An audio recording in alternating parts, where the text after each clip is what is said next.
the city where the nights stay alive.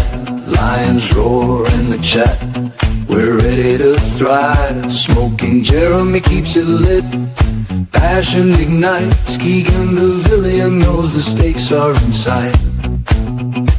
In the fan cave we rise, raising cups to the sky. Here in the lion's den, we're hungry for gold, for that Super Bowl glory. We'll never grow old. Raise your voice, let it echo. Under the floodlights in this fan cave, we're ready for fights. That's right. It is the Lions Fan Cave chat. And yeah, we're ready for fights. Let's get that Super Bowl glory. It never gets old. What's up there, Nick Bolton? Not much. How are things down in Missouri? Good so far. I'm doing a lot better than yesterday because yesterday morning I fell. Yeah, you told me. I'm glad you're doing better. Yeah, I tripped over my dad's walker in the hallway. He was using the restroom, and I was like, not a good spot to have a walker. It happens. So overall, it was a tale of two halves for Luke Altmaier because Josh Dobbs came in the middle, and he didn't look great, but they said they saw all they wanted to see out of him. In Altmaier, the first interception that happened in that first quarter, I think it was the first drive, it went off of Tesla's hands and into the defender's hands. And that kind of, when I heard that, it really, really threw me for a loop. Yep, I saw the highlight about that. But the second one was an overthrow while he was bumped by our center, Michael Neese.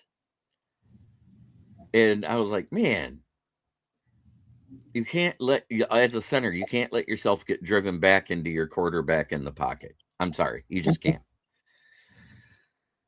He also caused a fumble on Luke Altmaier, but it gets charged to the quarterback because he has the ball. I hate that.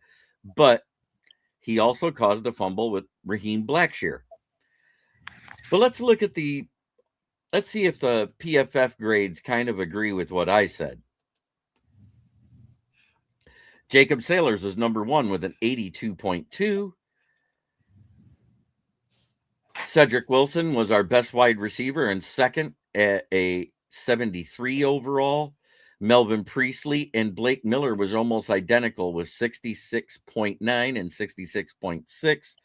A little more even here with Blake Miller than it was with Priestley. Priestley wasn't as good at the pass blocking, but he was better at run blocking, where it was kind of even across the board with Blake Miller. Tariq Black was our next offensive weapon. So that's our top five by PFF. Our bottom five, and I'm going to start at five and work my way down. Right guard Mason Miller in the second half. He had a 32.5 in the pass blocking and a 50.8 in the run blocking for a 46.4. They say Larry Borum had a bad game, but you know what? I was listening to Dan Miller and Lomas Brown on the radio to begin with before I got home, and he actually said Larry Borum was doing a nice job. So I don't get it. Isaac Tesla, a lot of drops, more than we've ever seen out of him. And then Michael Neese, the center I mentioned, a 38.6. That's abysmal. And Miles Frazier was even worse at a 37.7. So, you had your okay guys in that 40s to 50s range. You get into the 60s, you get to good to above average. The breakdown is 65. So technically, our top five was average or very good to elite, with Jacob Saylors being the elite one. Do you disagree with those guys being the top five there? Because Luke Altmaier was seventh. He had a 64.5. Josh Dobbs, on the other hand, had a paltry 51.0. Yep, I agree with everything you said. Now let's go ahead and look at the defense to see if it matched up. Miles Frazier does need to work on his penalties. Miles Frazier doesn't need to take the field again, in my opinion. I pray Juice Scruggs gets healthy because we didn't get to see him this game. He still got that lingering soft tissue injury in his lower leg. Now let's look at this because I said Ahmad Hassanin was the best. Let's see what they say. Fifth was Nick Whiteside at a 75.4 with a 75.6 in coverage. His tackling was a 72.8. His run defense slipped a little. That's okay. Weak side linebacker Eric Hunter was next with a 76.0. Roger McCurry was our best defensive back at an 87 overall with 75.8 in tackling and an 86.3 in coverage. And Ahmad Hassanin, what can you say about this guy? 89.9 overall, run defense of a 66, tackling only 44.3, but the pass rush was ultra elite, 90.6. His coverage was even a 60. So that's just average. But he had 5 total tackles, 2 sacks, one being a strip sack fumble, and then he made a running back fumble too with 2 hits. So he had 2 sacks, 2 forced fumbles, 1.5 tackles for loss, and 5 tackles total. I think he had a solid game. Yep. Oops. And our second best was Amen Agbangbamiga, middle linebacker. 87.1 overall, run defense of 73.6, tackling a 77.8, pass rush of 60, but his coverage grade was a 79.1 for a middle linebacker. Our honorable mentions, Eric O'Neill, the defensive end, the UDFA, he had a 72.5 overall. Thomas Harper, our free safety, I said he was going to be good for us. He had a 71.1. And the rookie nickel cornerback, he actually played at left corner instead of nickel and got a 70.4. What up, Steve Bauer? Good to see you, brother. We were just going over. I wanted to see if their top 5 matched what my top 5 was, and it's pretty damn close. I I I think I got it right this morning when I talked about it. The reason why I'm doing the Driving to the Top Productions is 'cause that's who StreamYard I have access to.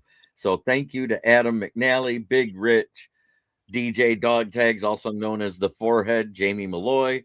Thank you for allowing me access to the channel and the StreamYard.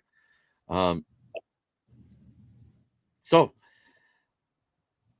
14-6. Luke Altmaier, I think, when he threw the strike to Tariq Black from 12 yards out and then rushed in the 2-point conversion to get us to 14, because all we had for offense before that was 2 field goals on 3 attempts. And I say 3 attempts because he made that first attempt, but there was a defensive penalty for being offsides, and that pushed us 5 yards forward.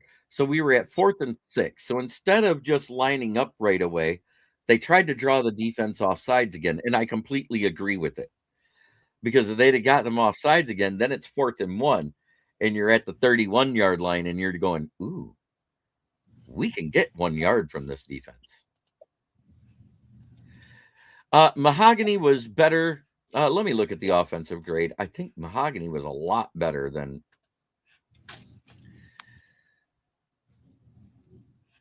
Let's bring it up here.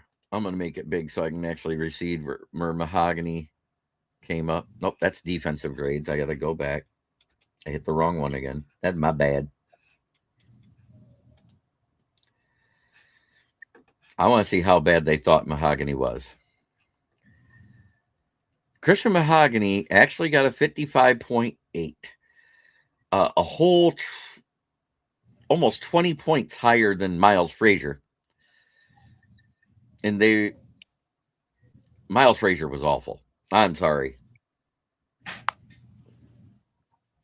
Mahogany did not look set. It looked like it's more like, remember, because he kind of dealt with some nagging injuries towards the end of the season. Tay Martin had a decent game. Thomas Gordon, the tight end / fullback, he had an okay game. Colby Sorsdahl, good for him. He had a 62.7. Jackson Meeks, he lined up at tight end a lot, scored a 63.1 with a 75.2 in pass blocking. Tom Kennedy, 64.3. Dominic Lovett, I don't know how he got a 64.4. I thought he was awful. And Luke Altmaier had a nice 64.5, and Kai Robichaud had a 64.6. So nothing was glaringly bad except for Miles Frazier and Michael Neese. They were the two worst ones, and I said they were.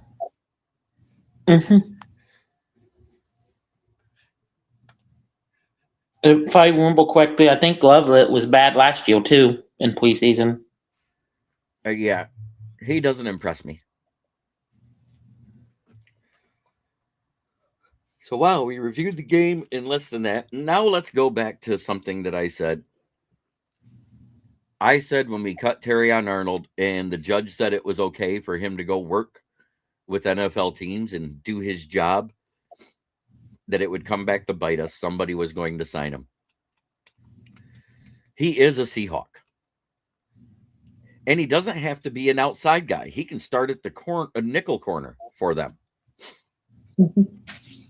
And I think that's where he's going to be, because they have Witherspoon still. I think they still have a nice corner on the opposite side of him. I know they don't got Bryant no more. Well, Bryant went to the Bears, and they don't have him this season either.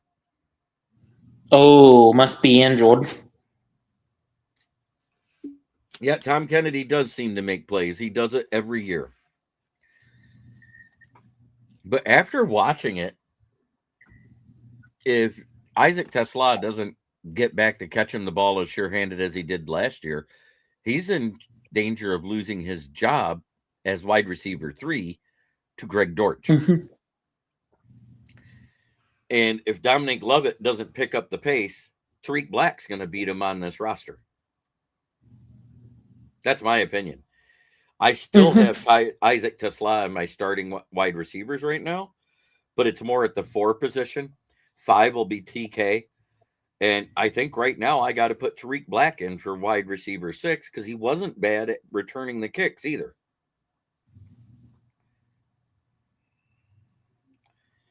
Blackshear, I thought for sure was going to get hit before the 10. He slid on his feet returning a kick at one point, but he got up and somehow got it past the 26. So can't fault that guy. I mean, he made it happen.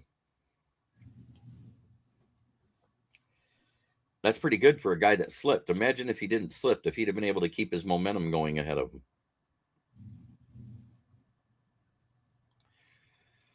But Seth McLaughlin, let me look at that one. I want to see what he ended up with.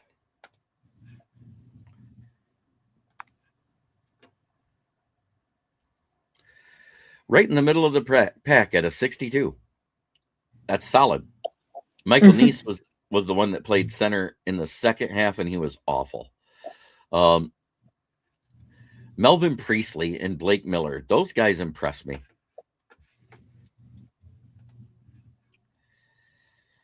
And I'll say what I said this morning.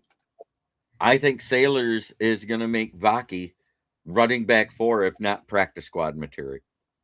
The way he's playing, if he continues that all preseason, I think he's our RB3.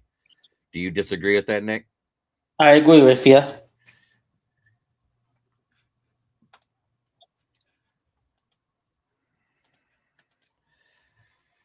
Well, there isn't much else to talk about. I mean, what's the name of that running back we signed? Do you remember? Tyler something, right? Something Williams. Some guy I've never heard of.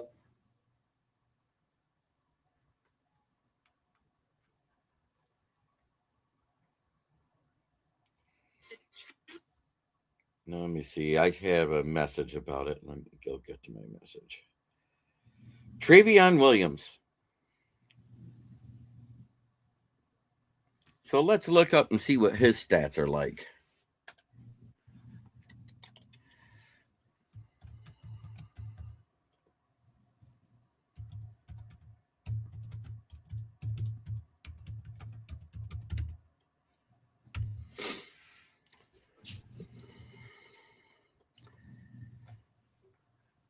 He's been in the league since 2019. He's played 75 games with 72 carries, 343 yards, 4.8 yards per carry with a long of 55. He's had 0 rushing touchdowns, but he has 15 first downs. He's had 1 fumble out of 72 carries.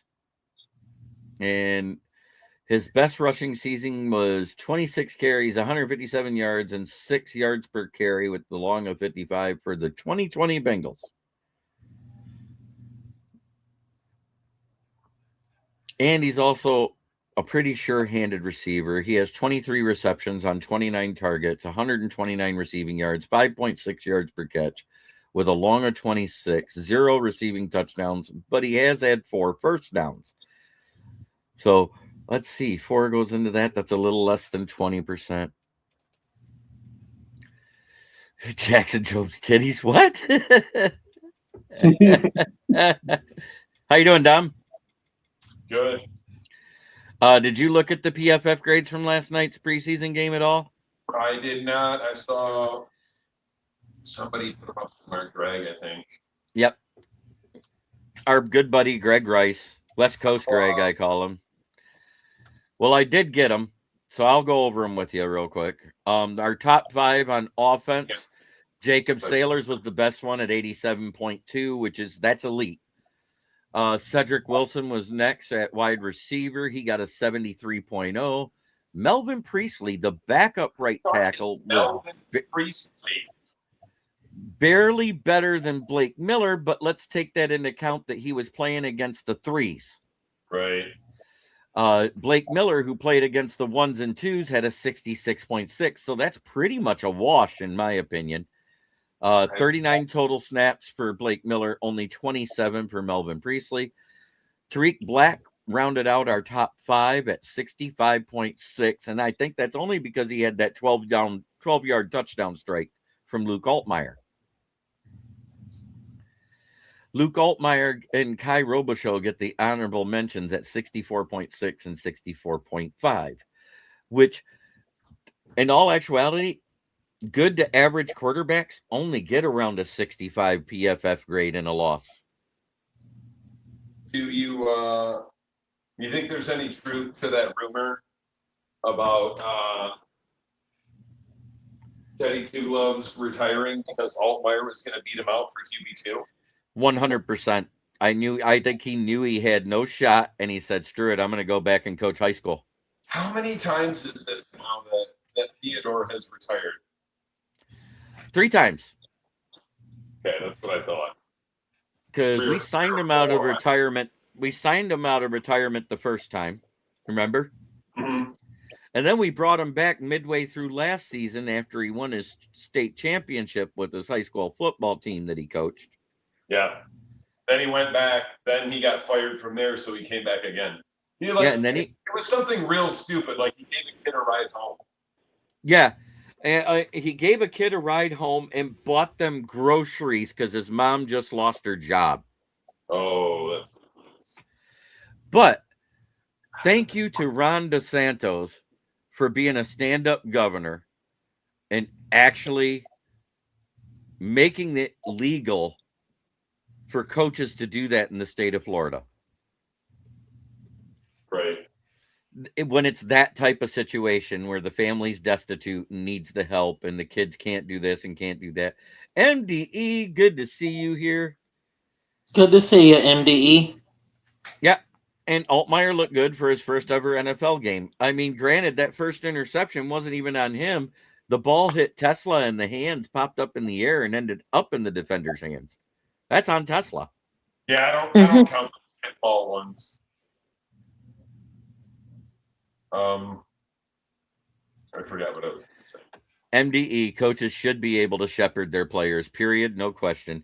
And that's why, Florida just implemented the NIL deal for high school players this year. Georgia did it last year. Michigan did it last year. Ohio did it 2 years ago. I heard today, I want to say maybe it was Georgia, but I think Georgia now, in addition to NIL deals, they're paying high school kids money to not decommit. Right. There's 4 states that are able to do it now. Georgia was the first. Ohio was second. Now Florida and Michigan. Ohio State. Oh, you mean states? Yes, the states for high school kids. Wake me up when the Super League happens. You know it's coming. Or just go back to the BCS, because that was actually better than this nonsense. And if the Big Ten and the SEC get their way, they're going from 16 to 24 out of. I mean, granted, there's what 100 and There's 128 teams in NCAA one. okay, but I mean, realistically, we're talking 38 to 40 teams belong in Division One. Legitimate chance to do anything. Now they want to let 24 teams in. I said when they expanded the first time, and you scoffed at me, I said, we're going to end up at 32. It's going to be half. I wasn't scoffing because I didn't believe you. I scoffed because I knew you were right. I know. But at first you scoffed. You were like, no. And then you went, oh, yeah, we are. 6 would have been perfect. 6 to 8. And they already did what I said they were going to do 5 years after I said it, kind of. Because my thing was rotate the worst Power 5 conference out of the playoff eligibility the next year and take the top 4 and 2 independents, or the next or 2 mid majors, or 2 mid majors undefeated. Yeah, exactly. Because then you give 1 and 2 buys, which eliminates those awful first round games, and wherever you have 3 through whatever, like people can generally agree on who should be 1 and 2, right?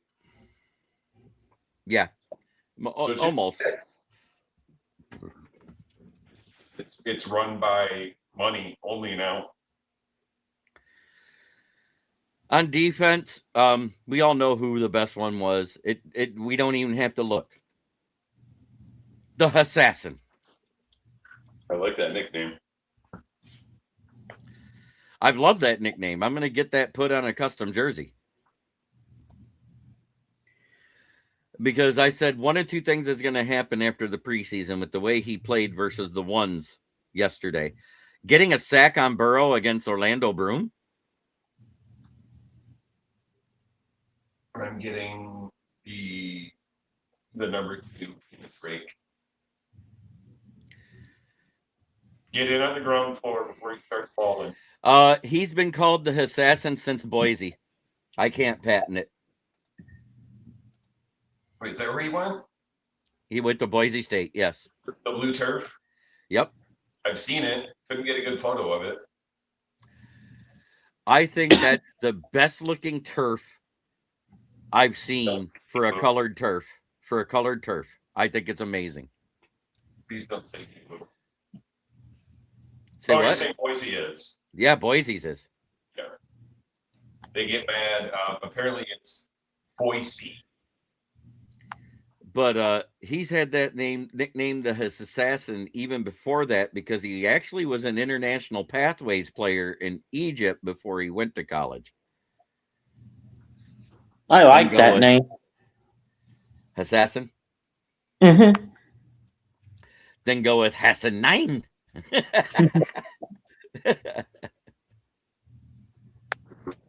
Good to see you, James Burgess. Overall, it sucks that we lost, but it's preseason, and I've said this a million times. The preseason record matters as much as points on whose line is it anyways. It doesn't matter. It all resets when the season starts. No, it's just, Am I right there, Dom? about what?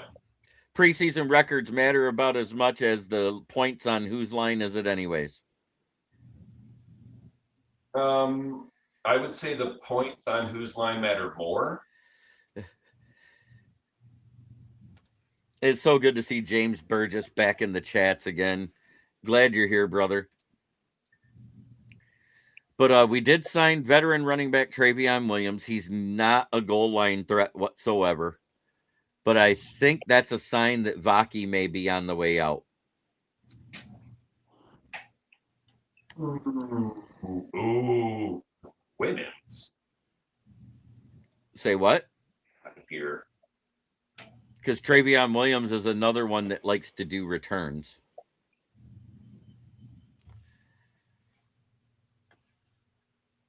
Come on. That's cool. I think the glaring weakness was in communication in the secondary. They seemed lost on the underneath routes, allowing a lot of big gains to get past them because they weren't covering the right lanes when we were in zone. And when we were in press man, we did better. And but that we are a press man team now.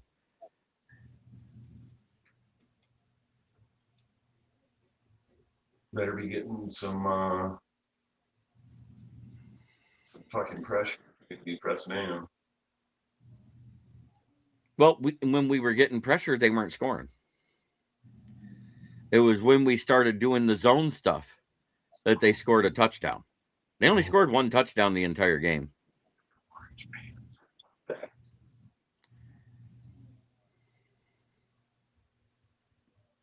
wonder if they ever wore the throwback. But Dom, somebody was griping about the pretending like they were going to go for it, then having to call the timeout after they accepted the defensive offsides on the field goal. I didn't even see it. I only watched like a couple. Okay, it was about halfway through the second quarter. We drive down. We are about 30. No, we were on the 41. They jump off sides while we're going for the field goal. Jake Bates made it. So, you add on the 10 yards plus the 8 yards back. It actually was like almost a 60-yard field goal, right? So they accept the penalty. And they tried to draw him off sides. When the play clock got to 1, they called timeout. They sent the field goal unit back out, and Jake Bates makes it again. There's no time off the clock. A defensive penalty stops the clock, people. All you're fighting is the play clock, correct? Mm-hmm. Mm-hmm. So it's technically a free play. All it cost them was a timeout, and you're talking about halfway through the second quarter. It didn't matter much in the grand scheme of things. It's not like it was an end-of-game situation. It was a mid-game situation. They still got the points. They went back. They stopped them again and drove down and kicked another field goal. So at this point, it's 10-6 at halftime, and you're like, okay, this isn't so fucking bad. This guy's ain't so fucking bad. Right. And they only gave up 3 points to the Cincinnati Bengals first string offense. Yeah, uniform with backups. Great. Cleveland. Jake Bates is the best kicker in the NFL other than Brandon Aubrey, but Aubrey is a frickin' hybrid robot Terminator set by the mechanized future to kick a field goal for more distance than Super Toe. No, that's Cam Little. I'm sorry, Cam Little is the one that has the record. Crapsonville? Yeah, the guy in Crapsonville. Record, right? 68 yards. And another one in the mid to high 60s. He had one that he did in the preseason that was 70 yards, but it wasn't a regular season game, so it didn't count. Whatever, fuck that counts. Yeah, as far as I'm concerned, the record's 70. Kicked it. He kicked it outside. Think about how hard that is. Like if you're in the right conditions, maybe a little bit of wind at your back. Right. Well, when I went to training camp when we first got Bates, I was watching him boom from 65 yards out. Yeah, he's got that fucking leg. Into the wind. That was the crazy thing. You were watching that ball do this, bending like Beckham in 2 different directions while the wind was. The best I ever saw was the drunk pull-up. Gus the donkey could kick 154. I remember Gus. You remember that movie? Him. You remember that one, Gus, the field goal kicking mule? It was a Disney movie. I don't think he ever ended up making more than a couple over 60 yards, but I certainly saw the drunk pull-up attempt dozen, like over 65, 71, 72, and like almost made a couple. I'm going to say it the way he meant it. Cam Little is fucking bionic. I can almost hear the sound effects. When I jumps think off he the can. building, the $6 million man. Oich. Yeah, the $6 billion man. Same thing. The Bionic Woman, Fuck. Lindsay Wagner back in the day. Still wasn't my favorite star from back then in the 70s. It was Linda Carter as Wonder Woman.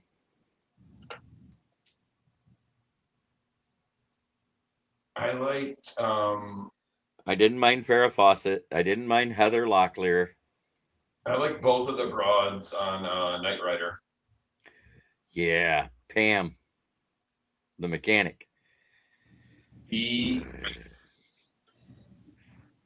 many t-shirts I need. I certainly need a Garthay Knight t-shirt. Hey, what? Garthay? Michael Knight's evil twin brother, Garth with an E, and that Yeah. fucking mustache. And the car called Car instead of Kit, and it was like Evil Kit. Yep, Steve Austin style, Linda Wagner, FTW as in fuck the world. You know what's crazy? I didn't know until maybe after Boy Meets World was off the air. Didn't know till the end or after that fucking Kit was Mr. Feeney. Yes. That shit made my head explode. Yeah. I knew it the first time I heard his voice. John Forsythe, right? No. What was his name? I don't know. Wasn't John Forsythe.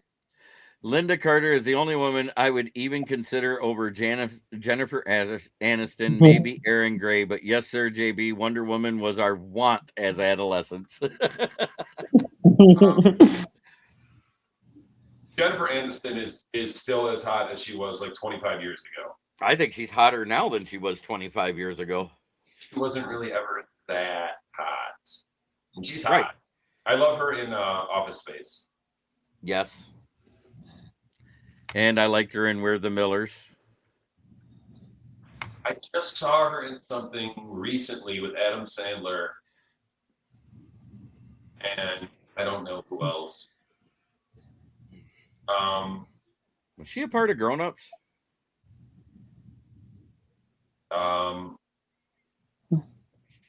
Talking about the Adam Sandler, Chris Rock, Yes. Paul Blart. Yep. I know Selma Hayek was Yeah.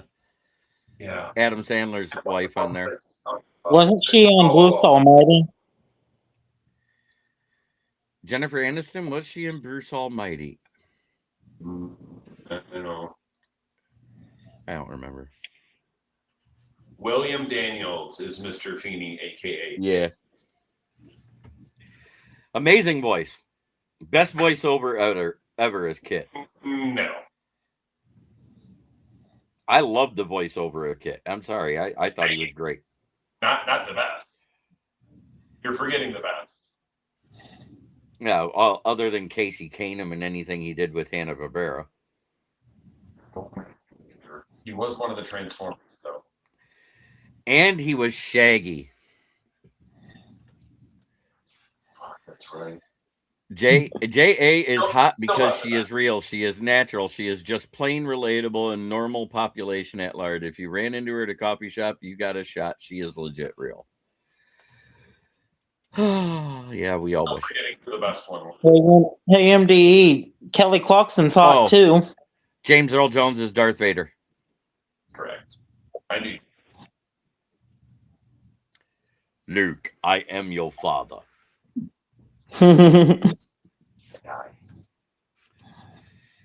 Anyone? Yes, Morgana.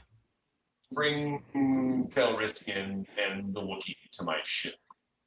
I'm gonna get this walking carpet out of my way. Morgana, I remember, God, I think it was in the early 80s. It was before the Tigers run. And the first time I saw her. And my dad said, stop bobbing your head like you're that little toy dachshund in the back of an old person's Pinto. Who? Morgana, the kissing bandit back in the 80s and 90s. You remember her? From the sporting events? Yeah, the blonde that used to run out with the really. I was Those gonna things say were huge. Say what? huge jugs. Yeah, the huge jugs. You know who Dad was said that. hot? Dad said she knew every time when we were watching the ball games when she ran out because she said he said my head went did this. You know who was hot for fucking forever? Like, I mean, she's probably still hot now if she's alive, and she's probably 70 something. Who? Elvira. Elvira is amazing, and yes, she is still hot. Fucking hot. Fuck. You know who else is still hot?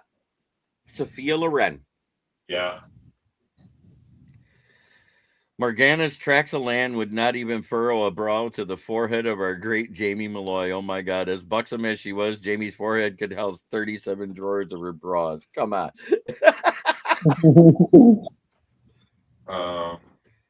Oh, that's funny. And then, of course, there's the place where MDE used to work. Dollywood, Dolly Parton.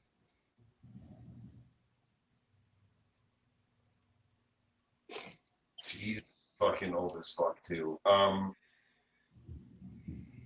At 8 years old, when I found out Elvira's government name, Mm-hmm. well, first of all, 75, 76, September 17th. Elvira, Mistress of the Dark, born Cassandra Gay Patterson. Cassandra Patterson, that is correct. Wow, from Manhattan, Kansas. Didn't know that. Oh, that's where K-State is, I think. That K-State. Is it? Yeah. And we just lost Nick for a minute. Oh, God damn it. I went to the internet and back. Now I can't fucking hear you. I'll be back. Hop out. Come in.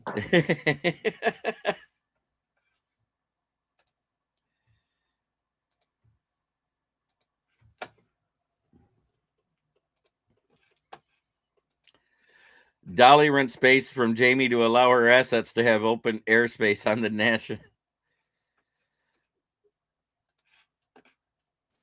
Hey, he's back. Shouldn't we be starting 9:30? We've already started. I didn't even know we were live. Oh, yeah, we were live. Why do you think we're getting comments? We've been live since you hopped in. But we weren't talking about anything. How do we get on Elvira? We just started talking about the hot things we've seen in sports, and then we moved on. Jennifer Aniston was brought up. Kelly Kapowski is still hot. Who? Kelly Kapowski, Tiffany Amber Thiessen. Yes, Kimberly. Yeah. Tiffany Amber Thiessen. Like cooking show. Do you know she has her own cooking show on Facebook now?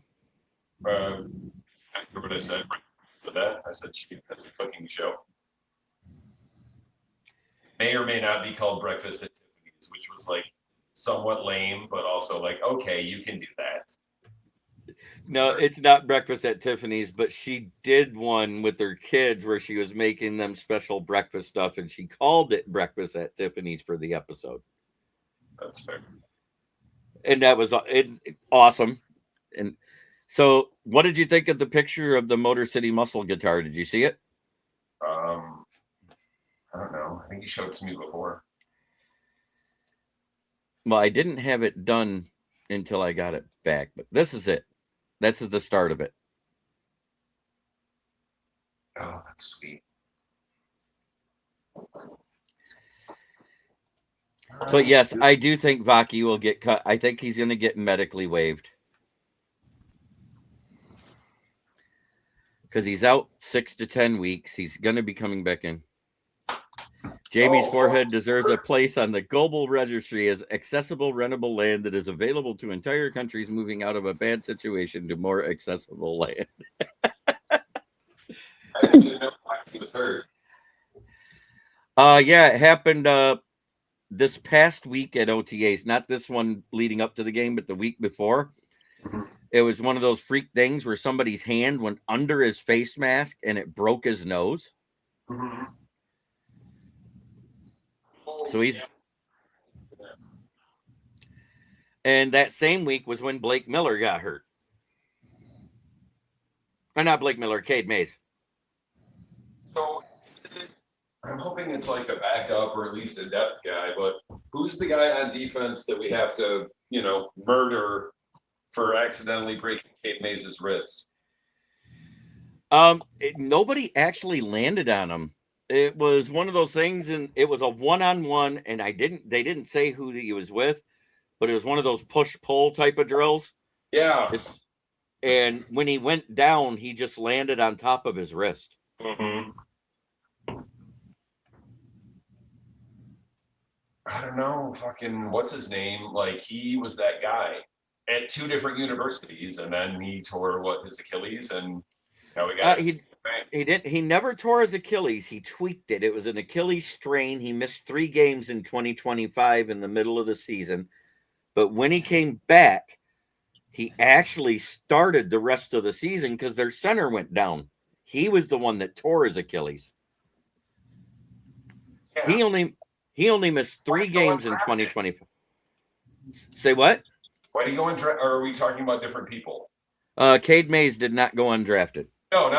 No, I was talking about McLaughlin. Isn't that his name, McLaughlin? I don't, because of that horrible game versus Mason Graham when he was at Ohio State. He tore his Achilles, though, didn't he? No. He didn't. I mean, I knew Cade Mays didn't. Are you sure McLaughlin didn't? Let me look it up real quick. Maybe it was his ACL. I'll look it up so you don't have to go off the screen. I'll look up stuff. How's that? Awesome. I'm not sure how long McLaughlin's been in the NFL. This is his second year. First year, but I don't think he played. Where was he at before the fuck guy? Bama?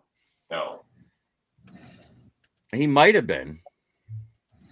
Oh, you're right. It was in the 2024 season.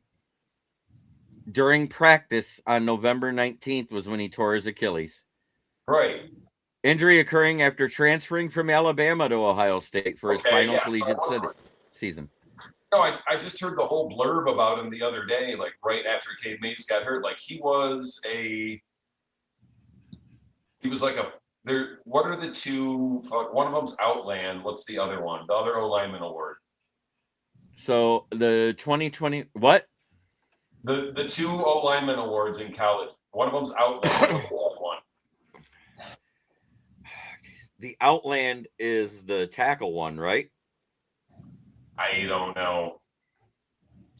So that's his only injury he had in his entire career.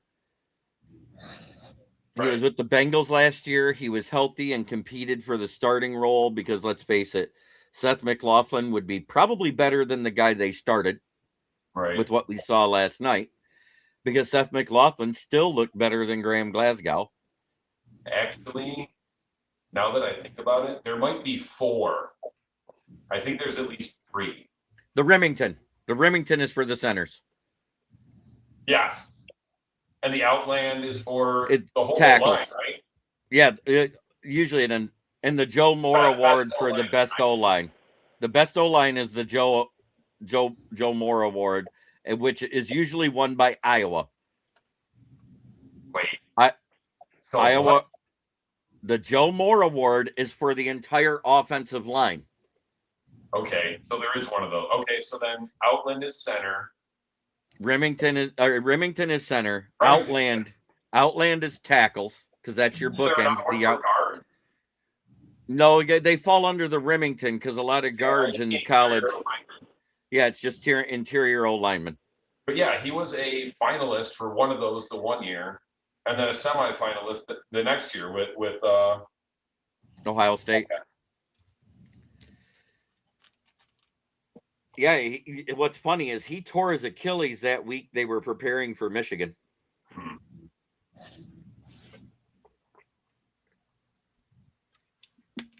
So it's him and then Scruggs, and Scruggs is like a better center than a guard, right?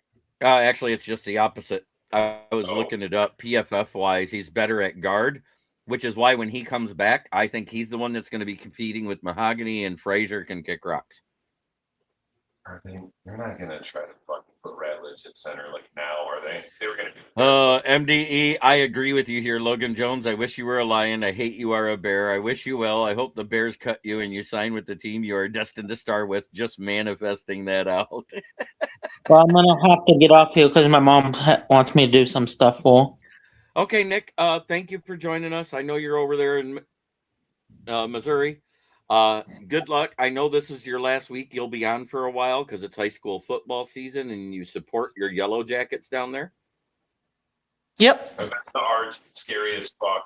And St. Louis is trying Hey, to but tell Dom who the coach of the Yellow Jackets is. Or one Will of the coaches. Christian. And who's their quarterbacks coach?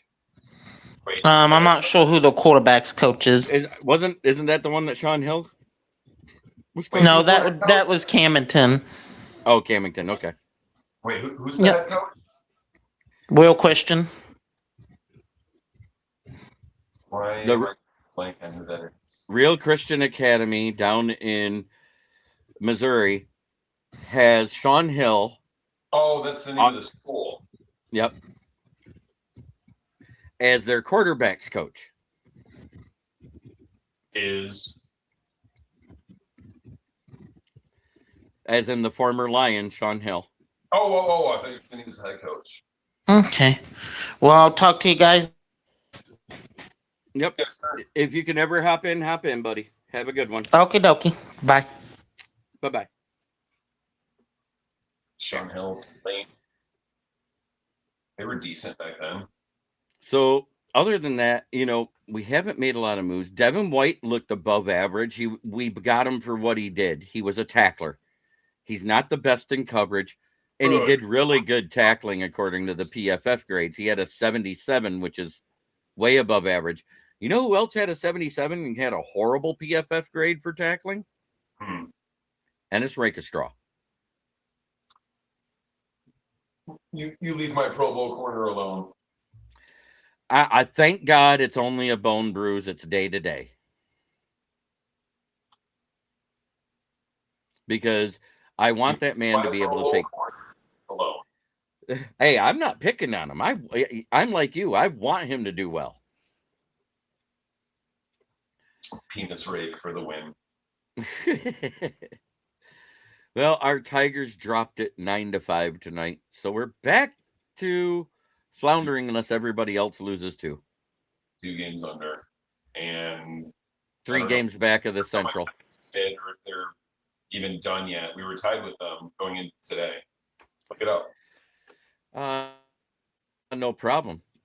I can look that up right now. The schedule for today. It was a Rangers fan. Oh, the Guardians lost. Good. The Rangers are playing the A's. They're probably going to win and end up tied with us. If they win, they'll be ahead again.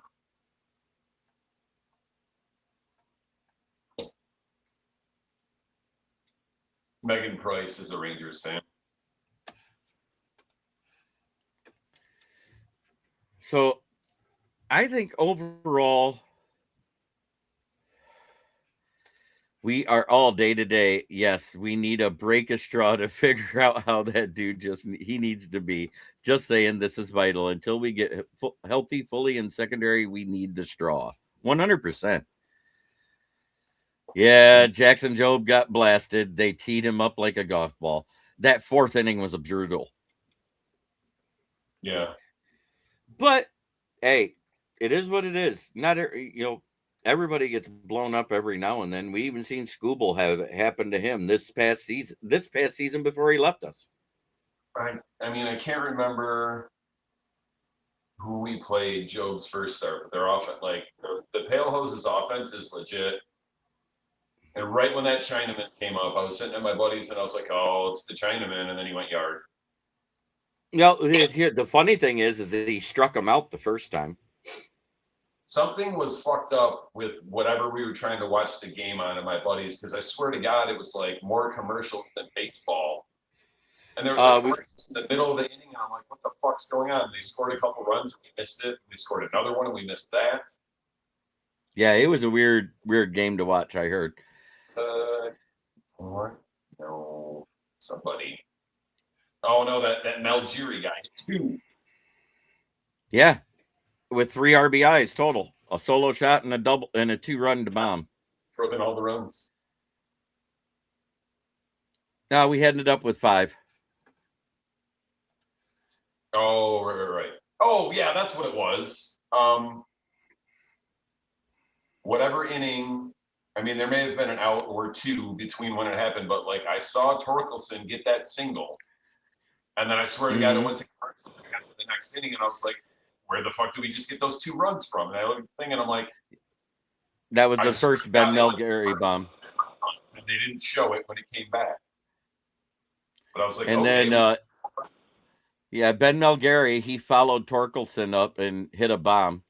And then the next inning, McGonigal hit a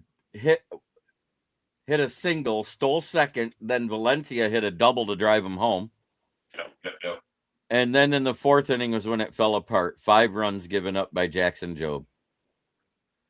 I think he got pulled with a couple of those guys on base, but they still get charged to him, which is pretty fair. And what's funny is Miguel Vargas had 4 hits, right? They're two of their home runs and 3 of their RBIs as well. So both of the leaders for each team had 2 home runs and 3 RBIs. Yeah, the White Sox are better than us.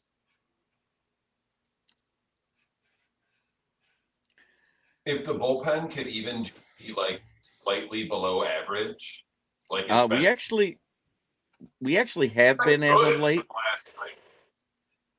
couple weeks. And the starting pitching's been phenomenal all year. And I love that comment by James Burgess. I think they found a tell on Jobe tipping his pitches. They laid off everything but fastballs with uncanny ability. He wasn't that good a couple years ago before he got hurt. And MDE says, I'm so rooting for the Tigers just to get in the playoffs. It is indeed possible. The AL teams are as potent as a 50-year-old drunk that forgot his little blue pill and went to the Anchor Bar hoping. This is the worst American League, like top to bottom, that I've seen since. I mean, what? There's only like five, six teams above 500 this year in the American League. Maybe 7 or 8 on a given day, but then the next day they both lose and it's back to 5. The worst AL top to bottom I've seen since 1988, because that's when I started, watching the standings. Okay, so you got the Rays, the Yankees, and the Red Sox are above 500. The White Sox and the Astros. That's it. 4 teams. And the only 3 teams that are actually out of the playoffs right now, you want to hear who they are? Say again. There are only 3 teams that are absolutely out of the playoff race as of right now because there's just not enough games for them to catch up. The Oakland Athletics. A's, Angels. Oh, it's Sacramento now. They actually have jerseys that say Sacramento. And the Kansas City Royals. And the Angels, right? Yeah. Royals, Angels, and Athletics. The crazy thing is that bottom 3 or 4 not that long ago. Yeah, at the beginning of July, we were still in that bottom 4. Now tell me the NL standings. That's what I was just going to do. I just got it down there. I don't pay attention. Okay, let's see. 1, 2, 3, 4, 5, 6, 7, 8. 8 teams are above 500 in the National League. 4. Yeah, 8-4. So it's like the Western Conference versus the Eastern Conference in basketball, like all through the 2000s. Do you want to know what the craziest thing in the American League is? What? The best run differential is the Detroit Tigers. I believe it. The best starting rotation ERA? Tigers. Is the Tigers. Mm-hmm. It 100% is the 27 blown saves we've had. It's 27 now. I know they've converted a couple, so now we're like 20, 23, 27, I think. Yeah, 27 blown saves. 26 that we actually got. Oh, catching up. We're catching up. If we get to the over 500, watch out. It's like turnover differential in the NFL. Except So every single one today, of these shits at the end of the game. You know, today is the day that they can start making the call-ups, right? This is the free call-ups era from here on out. I thought it was like September 1st. No, it's August 14th. I looked it up. It was August 14th. After midnight tonight, the 15th, they can start call-ups. They get their 2 free call-ups, and then they can DFA people to get the rest of them if they want. Oh, okay. They don't go to the 40-man roster till September 1st, though, still, I think, right? No, this is the free call-ups through the rest of the season now because of the increased length of the season. It used to be September 1st when it first got to, what was that, 148 games, I think it was? 144, then they went to 162. Wow, they moved that shit up fucking 2 weeks. I never knew that. Yep. Great point, SJB. Yes, for service time. Tonight is the time. Nice point. So that's what it is. It's the service time cutoff. Like that's where we fucked up with Max Clark. Right. If we'd have waited, if we'd have waited the 2 weeks until tomorrow, instead of bringing him up on the 31st, just before we traded, or on the and next year when there's probably no baseball. Oh, there won't be baseball. Think a whole The year. MLBPA will not sign the CBA. They want everything except the salary cap. The problem is 28 owners want the salary cap. Who wins those? Who wins those bargaining when it's a salary cap? Who wins the argument? 99.9% of the time, owners. I'm no more into it than I was when I was 14. Like I have no sympathy for arguments between millionaires and billionaires. Right. Fucking figure it out and make the league work. It's funny because I just saw the other day, if the PA agreed, like the projected numbers, and it was right around what I said, cap of like 255, floor of like 170 or something. Yep. The floor is more important than the ceiling. Right. The floor is, because right now, as it stands, there are 13 teams under the floor that they're talking about. 172.2. 175, it might be more than that. No, it's 172.2 is the exact floor they pointed out. Okay, So there's 13 teams. You know what the problem with that is? 3 of them are leading divisions. The Braves. The Braves. Not the Indians. The Braves. The Braves, the Brewers, and the Braves and the Brewers are leading their divisions, and the Rays. The Rays? Yep. Rays are always. They actually kind of fought at the deadline, which I've never seen. They always sell. Well, that's because the Boston Red Sox started to scare the shit out of them. I knew they weren't that bad. They're also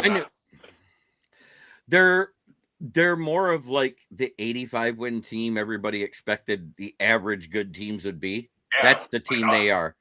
And that's what we are. We should be an 85 win team, and we have a chance to be if we can pull our heads out of our fucking ass. 85 or 86 might get the 2 seed. I know. Isn't that crazy? Legitimately, the 3 best teams are all in the AL East. Yep. There's no one good in the Central. Like we're not good.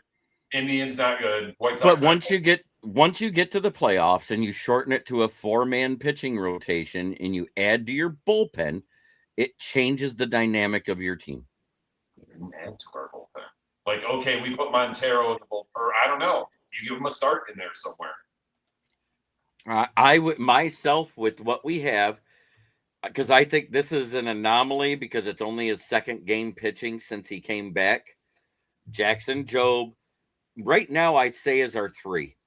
It's Troy Melton. I would agree. Say what? I would agree. Three or 4. Right. So They I want think it to be 3. the 4 starters we should take in right now, unless they call up that Jeff Blake, the fireballer that they say is the next Tariq Skubal from AAA. Mm-hmm. It's Melton, Fromber, Job, and Montero. Yep. But who do you give that? Like the third starter usually, like he'll get no starts probably in the first 2 rounds. I don't know who you are coming in talking crap. Someone talking smack in the comments. We don't. Yeah. Probably a Bears fan. I don't know. They call themselves Detroit Sports Talk. It's nice to see you here. Thanks for commenting. What did he say? He said I suck, and I'm wrong. Players will stay pat and strong. The owners will eventually cave, but it won't be till the end of June 2027. By then, there will be a crap season, and half of all fans will flip on the bird. That's probably true. Yinzer, good to see you, brother. June. So that knocks off 60. Almost 80 games. 60 to 80 games. Like 65. Depending on when in July it is. I mean, that I forgot, but in addition to, I'm trying to remember. I swear I looked the other day, but I forgot. In 94. Well, if you can afford the $11,000 to fix them, go ahead. These happened because I had a heart attack. So go ahead and pick on a guy that had a health issue. Fuck this guy. Boot him. Yeah, I think I'm done. Fuck that guy. Here, look this up. Tell me how many games they played in 94 before the lockout. I want to say it was like 115, 120.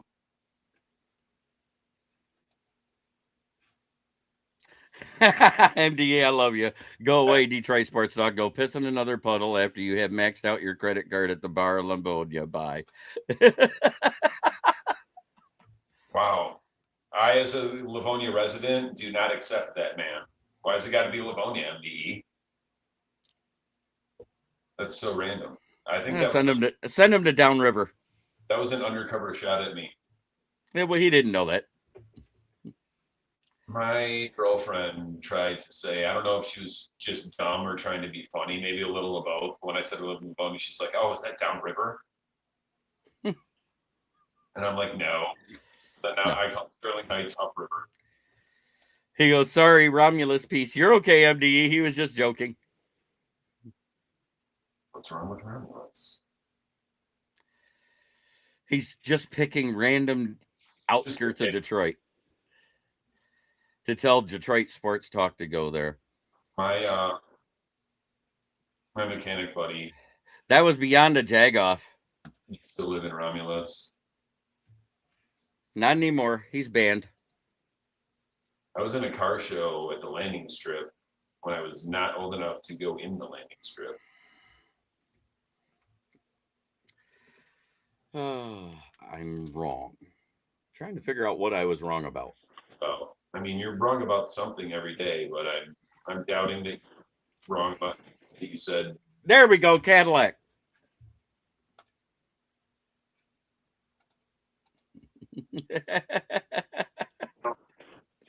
He's just giving you crap back, MDE. Don't get upset. It's all good, brother. I have internet up there. Yeah, they do. I know I installed the internet for one of the strip club / pool halls up there. Did you hear me there, Dom? What'd you say? I installed dish internet for one of the bars / pool hall places up there. Actually, you know what's crazy? And I think it's called Venue or The Venue. There's a concert venue in Cadillac. Yep, the Venue.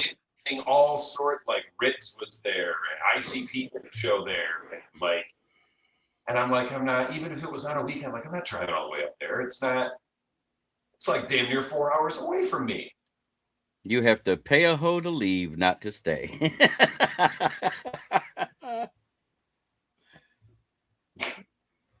facts.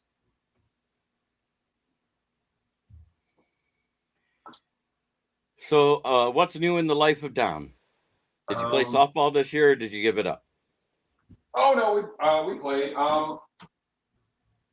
We won our first round playoff game this past Monday, and also apparently won the regular season, whatever the fuck. It's like a president's trophy, but church league softball. But it is a separate shirt, so even if we don't win 2 games on Monday, we will still get the regular season champs shirts. But the games are, I mean, first of all, I am Maglio Ordonez, like once his power went away, Singlio. Right. So after that last run they had, after that, or fat old Mickey with a fresh oblique strain. Yeah, but I mean, I'm pretty sure I was the only person when we played on Monday. We mercied him too. I was the only person that did not make it out. Like one of them should have been right fielder, just dropped it, but the other 2 were legit singles. But MDE, don't leave. But yeah, you probably need to spend time with your wife anyways. You have a blessed evening. You're welcome. I love doing these shows. You know that. And that wife of his comes out there, changes his mind about the whole thing. It happens. That reference went over your head? Yeah, it did. It's from Office Space. Oh. When the fucking Drew is telling fucking Peter about, it's like, oh, you guys hear what happened to Tom Spakowski? Oh, that part. Okay. So I've only seen Office Space once. It's a prototype for the conclusion board. You have to jump the different. He's like, yeah, it's just like you said it was, Tom. Robbie says I come here so I don't have to spend time with my woman. Amazing. Well, Dom, I don't know if you're doing the gauntlet or not. It don't sound like it because normally you guys get started this first week of the preseason. Yeah, I don't know. Like James left the chat, and like that chat has just been dry as fuck. And I talked to Jay about it, and I'm like, let's bring it back. And then I've talked to Tyler multiple times, and he's like, yeah, I might come back if it, fits with my schedule. And I texted Jay, I don't know, a week ago, and didn't hear anything. So I don't know. I would like to do it. I know. But I want to say thank you to everybody watching across the networks. Thank you for tuning in. I'm quite sure I'm being blackballed by some of the guys that run the huddle because they're mad at me for leaving, but I'm doing what's best for me and my future. What? Huddle? The Huddle Sports Network I used to be a part of. Which one's that? Who even runs that shit? I don't know. I can't keep it. Bill the Packer fan, Mike DeCarico, Ken Catalone, Robert Bertana. Oh, okay. Yep. It is what it is. I have no ill will towards them. I was with them for 2 seasons. It's time to start afresh with a new season. Right. Where's my charger work? So, on behalf of the Lions Fan Cave Chat and the KCB Sports Network, I want to say try every day to be a better person because that's the only way to make the world a better place. It starts right here. Much love to everybody in the chat. And Dom, hop out while the outro's going and come back in when it's done. I'll see you soon. Yeah. Rest in peace, Bob Barker. Amen.